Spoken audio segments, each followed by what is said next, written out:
À luz da mudança estratégica na política de segurança do EUA em direção à Ásia, a Europa parece estar tomando medidas para garantir sua própria segurança. Dadas essas circunstâncias, como a OTAN se envolverá com a segurança na Ásia? Além disso, que tipo de envolvimento é esperado do Japão na segurança europeia? Então, a ligação entre os dois, assim como o maior fortalecimento da autonomia estratégica na Europa. Você pode... Sim. Bem, muito obrigado pela pergunta. O estudante que fez essa pergunta está na sala, para que possamos verificar se ele não inventou essas perguntas. Não, eu vou supor que elas realmente surgiram. Antes de tudo, vamos reconhecer que os Estados Unidos têm que cuidar não apenas do sua área do Atlântico, mas também do Indo-Pacífico e, claro, do Oriente Médio, precisa focar a atenção em mais de o que é chamado de teatro, ao mesmo tempo. Portanto, é totalmente lógico que eles tentem, e isso está acontecendo desde 2010, basicamente.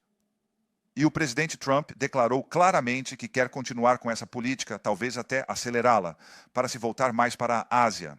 Isso é totalmente lógico. É apenas lógico que onde os FNO estão gastando 3,4%, 3,5% do PIB em defesa, que eles queiram que a Europa se iguale ao que os EUA estão gastando. E a propósito, não porque os EUA está pedindo isso, mas como a OTAN como um todo, se ela se mantivesse com a meta original de 2%, não podemos nos defender no futuro, em 3 a 5 anos, contra os russos. É simples assim. E felizmente estamos. E assim, os gastos estão aumentando. E então, para a questão, isso significa que é uma política de ponta a ponta. Temos que gastar mais no lado europeu e canadense da OTAN. Os EUA irão, com o tempo, se voltar mais para a Ásia. Isso já está acontecendo e continuará. Isso é apenas lógico. E, ao mesmo tempo, o presidente deixou muito claro, na minha reunião com ele há um mês, que é importante para a OTAN estar também envolvida aqui, através do IP4. Então, isso é a República da Coreia, Austrália, Nova Zelândia e, claro, a maior economia do IP4 e a única economia do G7 que não está na OTAN, que é o Japão. E é exatamente por isso que estou aqui para discutir defesa, produção industrial, inovação, espaço. O Japão já está participando de muitas atividades da OTAN. Não se trata de estender o artigo 5 para o Indo-Pacífico. Então, essa cláusula de defesa coletiva, isso não acontecerá. Mas para ter uma forma mais integrada de trabalhar juntos, para realmente reconhecer que essas duas áreas, o Indo-Pacífico e o Euro-Atlântico, não podem ser vistas como separadas. É exatamente por isso que estou aqui. Fico feliz em ouvir isso, especialmente porque foi o primeiro-ministro japonês Fumio Kishida, que destacou a importância do laço entre as duas regiões, logo após a eclosão da guerra na Ucrânia. E ele também mencionou que a guerra na Ucrânia não é apenas uma guerra na Europa, mas uma guerra que minaria seriamente a base da ordem internacional. Então, eu acho que o papel do Japão foi e é importante. E então, eu gostaria de passar para outra pergunta. Perguntas mais difíceis, suponho. Bem, a OTAN pode se expandir ainda mais no futuro? Claro, o que pode incluir a Ucrânia. Houve alguma mudança na OTAN como resultado do início da administração Trump nos Estados Unidos? Bem, é claro que o fato de gastarmos mais no lado europeu e canadense da OTAN tem a ver com a ameaça russa, mas sejamos honestos. O aumento na Europa, neste momento, nos gastos com defesa, desde o final de janeiro, e houve um evento político ocorrendo em Washington no final de janeiro, houve uma mudança de administração. Quando você olha para a quantidade impressionante de dinheiro extra que está entrando agora, veja o que a Alemanha está fazendo, potencialmente liberando $500 bilhão. E euros. A propósito, é apenas um pouco mais caro que $1, mas quando você diz $500 bilhão em euros, é $500 bilhão mais um pouco em dólares, só para fazer essa comparação. Os europeus, como um coletivo, liberando um extra de 800 bilhões. Então, todos esses aliados individuais do Reino Unido, Dinamarca, Suécia, Noruega, Países Baixos, República Tcheca, e agora estou esquecendo de 5 a 10 outros, aliados que se comprometeram com muito mais. Estônia, e os estonianos, os letões e os lituanos e os poloneses, de qualquer forma, estando próximos, ou comprometendo-se com 5, 6% do PIB em gastos com defesa. Então, isso está acontecendo, e claro, isso tem a ver com a ameaça russa, porque não podemos defender o Euro-Atlântico se nos limitarmos a esses famosos 2%. Temos que gastar muito, muito mais, mas claro, ajudou muito que Donald Trump tenha voltado a bordo. E desde que ele se tornou, eu disse a ele, desde que você se tornou presidente, né, em 2016, 2017, o gasto extra agregado na Europa e no Canadá foi de 700 bilhões. E isso ainda está aumentando. E claro, o que estou mencionando, todos esses novos números estão chegando desde janeiro. Então, e isso é crucial, porque precisamos do gasto em defesa, produção industrial, em mais pessoas, inovação, espaço, etc. Temos que cuidar de todos esses desenvolvimentos nos próximos anos. Muito obrigado, de fato. Após pegar a última pergunta que reuni, né, antecipadamente tentarei fazer várias perguntas do público. Então posso introduzir uma pergunta sobre o Japão? O que será exigido do Japão no futuro? Quero dizer, a situação global em rápida mudança, ou a que o Japão pode contribuir? A OTAN, claro, o fato de trabalharmos juntos significa que contribuímos uns para os outros. É, antes de tudo, um reconhecimento do fato de que você não pode separar essas duas partes do mundo. Mas o que aconteceu, e particularmente desde outubro, em outubro, veio a notícia de que as tropas norte-coreanas se tornariam ativas na luta do lado russo contra a Ucrânia. Então, agora há soldados norte-coreanos lutando na Europa. Temos uma guerra acontecendo na Europa, né? A maior guerra desde a Segunda Guerra Mundial. Está acontecendo enquanto falamos. O ataque em grande escala, é claro, começou em 2014, mas o ataque em grande escala começou no final de fevereiro de 2022. Os norte-coreanos estiveram envolvidos. Claro, eles não fazem isso sem receber algo em troca. O que eles recebem em troca, tecnologia de defesa vital, que representará uma ameaça para toda esta parte do mundo, incluindo os próprios Estados Unidos. Então, é isso que a Coreia do Norte é. Então, a China ainda está apoiando o esforço de guerra da Rússia através da entrega de bens de uso dual, através da circunvenção de sanções. Digamos que eles ainda são um dos principais facilitadores do esforço de guerra na Ucrânia. E então temos o Irã. E claro, o que o Irã está recebendo em troca é muito dinheiro, e isso possibilita que o Irã cause ainda mais problemas no Oriente Médio, no Líbano, em Gaza, através de seus representantes por lá. Então, quando alguém pensa que a guerra russa contra a Ucrânia é uma guerra regional europeia, não é. Está realmente conectando o Euroatlântico e o Indo-Pacífico, e é por isso que essa conexão entre a OTAN e o Japão e os outros parceiros IP4 é tão importante discutindo como podemos aumentar a produção industrial de defesa. Então, ontem eu visitei, como disse, a Mitsubishi Electric. E a pergunta que faço a todas essas empresas de defesa é: como vocês podem multiplicar por 4, por 5 a produção do que estão produzindo atualmente? Porque é disso que precisamos. E a propósito, isso não é apenas um problema aqui ou do lado europeu da OTAN. Isso também é um grande problema nos Estados Unidos. Porque a base industrial de defesa dos Estados Unidos também não está produzindo o que precisa para nos manter seguros. Neste momento, a Rússia está produzindo em 3 meses em munição, o que toda a OTAN, incluindo o Geshamshanera, está produzindo em 1 ano. E toda a OTAN é 20 vezes maior como uma economia coletiva do que a Rússia. A Rússia não é maior do que a Holanda e a Bélgica juntas. E eles estão produzindo 20 vezes agora, o que toda a OTAN está produzindo em 1 ano. Eles produzem isso em 3 meses. Isso é inaceitável. Isso é insustentável.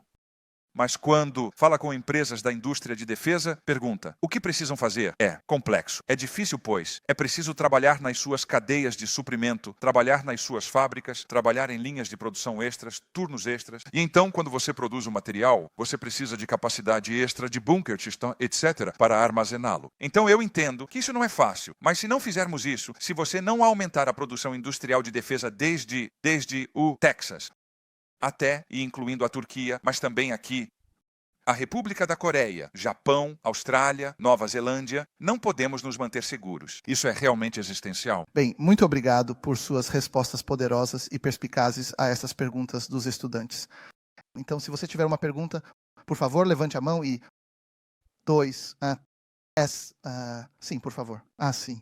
Poderia se apresentar brevemente seu nome e afiliação ou status? Olá, eu sou Sayao Kuda. Estou na faculdade de Ecoeconomia. Eu sou solteiro. Bom dia. Bom dia. Sou estudante de bacharelado. E estou no 4º ano. E eu tenho uma pergunta sobre a guerra que está acontecendo entre a Rússia e a Ucrânia. Então, algumas pessoas apontam que o bombardeio dos Issangua na Iugoslávia nos anos 1990 e também a expansão da OTAN para a Europa Oriental, incluindo a Ucrânia, estimulou a Rússia e levou a esta guerra. Então, qual é a sua opinião sobre este argumento. O que você acha do argumento de que a expansão da OTAN levou a mais chances de ocorrência de guerras? Bem, qualquer um que compare o que aconteceu em 1995 na Bósnia e em 1999 no Kosovo, com o que os russos estão fazendo agora na Ucrânia, que você possa comparar isso de qualquer forma, está totalmente fora de contexto e fora de questão, estou absolutamente convencido. O que a OTAN fez em 1995 e em 1999 foi tentar proteger a população civil contra uma guerra terrível que estava acontecendo lá. A matança de muçulmanos na Bósnia ocorrendo em 1995. Por exemplo, em Srebrenica. E então a OTAN se envolver cada vez mais. Isso foi crucial, isso foi necessário para estabilizar a região. Se alguém pensa que pode comparar isso com... E não que você esteja dizendo isso, mas você está, claro, apenas citando algumas outras pessoas. Eu acho isso totalmente fora de questão e fora de linha. Isso não é verdade. E então... Claro, se a Rússia quiser discutir suas preocupações de segurança ou qualquer coisa que possam ter tido no passado, com a OTAN, com os americanos, com quem quer que seja, eles sempre poderiam fazer isso. Isso nunca pode ser uma razão para você realizar um ataque em grande escala a outro país, que é uma nação soberana independente, né? A Ucrânia. E enquanto isso, centenas de milhares de pessoas sendo mortas, cidades destruídas, infraestrutura destruída, muitas pessoas sendo mortas, claro, do lado ucraniano. Também, a propósito do lado russo. Há dias em que até 1.500, talvez até 1.800 russos estão sendo mortos ou gravemente feridos. Mas do lado ucraniano, os números também são impressionantes. Isso foi não provocado, inaceitável e tem que parar. Por isso, eu elogio o que o presidente Trump tem feito ao assumir o cargo, quebrando o impasse, tentando acabar com este conflito, trazendo para um cessar-fogo o mais rápido possível. E vamos torcer para que os russos agora colaborem, porque esta bola está neste momento do lado deles no campo, e eles têm que reagir agora. Felizmente, os ucranianos têm trabalhado muito de perto com os americanos para realizar isso. Quero agradecer ao presidente Trump por tentar resolver o impasse e cessar as mortes. Bem, muito obrigado de fato, cavalheiro atrás.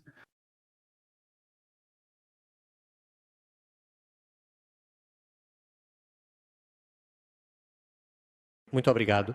Meu nome é Shoki Kawakita, da Kyodo News, redator sênior de assuntos internacionais.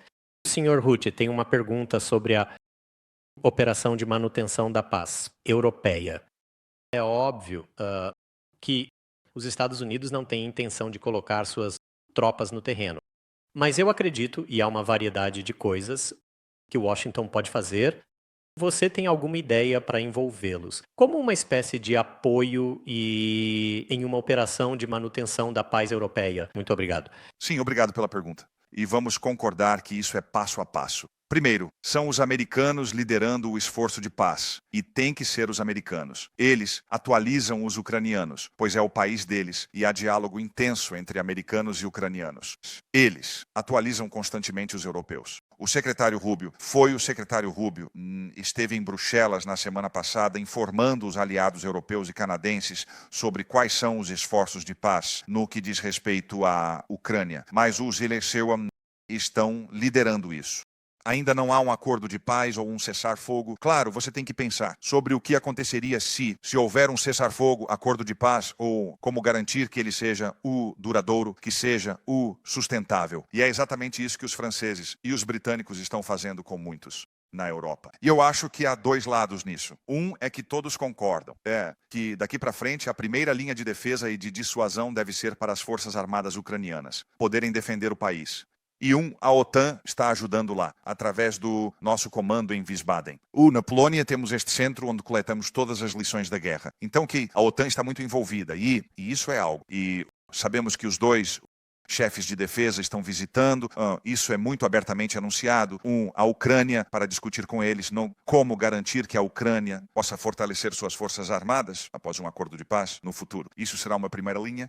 E então, claro, há muitas opções a considerar quando se trata da segunda camada de durabilidade e tornar essa paz duradoura. Uma das ideias franco-britânicas, poderia haver outras opções. Mas a OTAN só se envolverá mais oficialmente quando houver, digamos, mais um consenso sobre qual seria a melhor maneira de avançar. E isso é exatamente o que o presidente americano me disse. Ele disse, bem, é bom discutir todas essas opções, mas primeiro temos que levar a Ucrânia à paz antes de termos esse luxo. Esperemos que possamos chegar a esse momento de luxo o mais rápido possível para discutir como garantir que a paz seja duradoura. Bem, muito obrigado, secretário-geral. As duas últimas perguntas juntas. O cavalheiro com a máscara branca e também a senhora à frente. Então, por favor, vá em frente.